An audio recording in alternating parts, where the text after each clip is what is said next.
খুনি হাসিনা এবং তার দোসররা সব দিক দিয়ে চেষ্টা করছে আমরা যেন সফল না হই।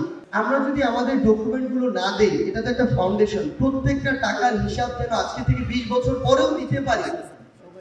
এক সময় খুনি শেখ হাসিনা বলতো দেশের অন্যতম একজন, তো আমাদেরকে আজকে থেকে 20 বছর পরে যদি খুনি শেখ হাসিনার দোসররা ফিরে আসে, আমাদেরকে তখন এমন বলবে যে আমরা ফাউন্ডেশনে 2000 টাকা আত্মসাৎ করেছি, এই জন্য আমাদেরকে জেলে পাঠিয়ে দেওয়া হবে।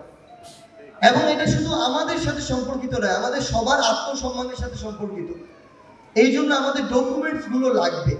আপনারা অনুগ্রহ করে এগুলো যে কোনো ভাবে জমা দেওয়ার ব্যবস্থা করবেন। আমরা এক সপ্তাহের মধ্যে আমাদের ফান্ডটা পৌঁছে দেওয়ার ব্যবস্থা করতে পারবো, ভেরিফিকেশনটা শেষ করে। এটা হচ্ছে আমাদের ফান্ডের প্রক্রিয়া। সেগুলো যদি আজকে জমা দেন, আমরা এই সপ্তাহের মধ্যে চেক পাঠিয়ে দিব, কিংবা আজকে এখন যদি না থাকে আমাদেরকে যে কোনো ভাবে পৌঁছে দেওয়ার ব্যবস্থা করলেই আমরা এক সপ্তাহের মধ্যে আমাদের ফান্ডটা দিয়ে দিব। এবার যদি আপনাদেরকে জাস্ট একটা কথা বলি, এটা আমাদের পক্ষ থেকে আপনাদের প্রতি অনুরোধ, সন্তান হিসেবে, ভাই হিসেবে এটুকু আস্থা রাখবেন যে আমরা আমাদের জীবনের সবটুকু দিয়ে আমরা চেষ্টা করে যাচ্ছি, আমরা যেই স্বপ্ন নিয়ে, যে স্পিরিট নিয়ে দেশের জন্য জীবন দিলাম, রক্ত দিলাম, সেটার জন্য কাজ করে যাওয়ার প্রথমত। দ্বিতীয়ত, আমাদের মাথায় সবসময় এটা থাকে আমাদের শহীদ পরিবার এবং আহত যোদ্ধাদের কথা। খুনি হাসিনা এবং তার দোসররা সব দিক দিয়ে চেষ্টা করছে আমরা যেন সফল না হই, এবং কোনোভাবে যদি আমরা ব্যর্থ হই, আমরা যারা এখানে রয়েছি কারোরই অস্তিত্ব খুনি হাসিনা রাখবে না।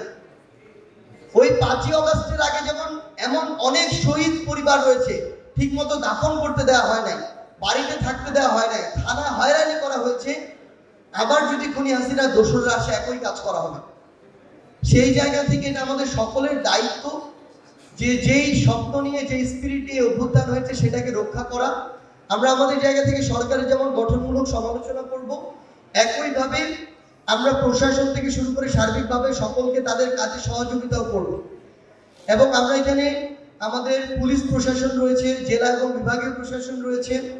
আমরা একটা জিনিস অনুরোধ করতে চাই, যারা এই অভ্যুত্থানের রক্তাক্ত ঘটনাগুলোর সাথে, হত্যাযজ্ঞের সাথে জড়িত ছিল, যাদের ক্লিয়ার ডকুমেন্টারি যে সে ছাত্রলীগ, যুবলীগ, আওয়ামী লীগের নেতা, সে পুলিশের সদস্য ছিল, সে সরাসরি হত্যাযজ্ঞের সাথে জড়িত, আমার ছবি আছে, ভিডিও ডকুমেন্টস আছে, তারপরেও কিছু করাটা রিস্কি, তাহলে আমরা সরি। আমরা মনে করি আপনি আমাদের এই অভ্যুত্থানের স্পিরিট ধারণ করেন না, আপনি তাহলে এই দায়িত্ব ছেড়ে অন্য জায়গায় যেতে পারেন। এটা শুধু আমাদের নয়, এখন যারা প্রশাসনের দায়িত্ব পালন করছে, এটা তাদের অস্তিত্বের সাথে সম্পর্কিত। তারা আজকে এই জায়গায় এসেছে এই অভ্যুত্থানের ফলে, এটাই সত্যি কথা।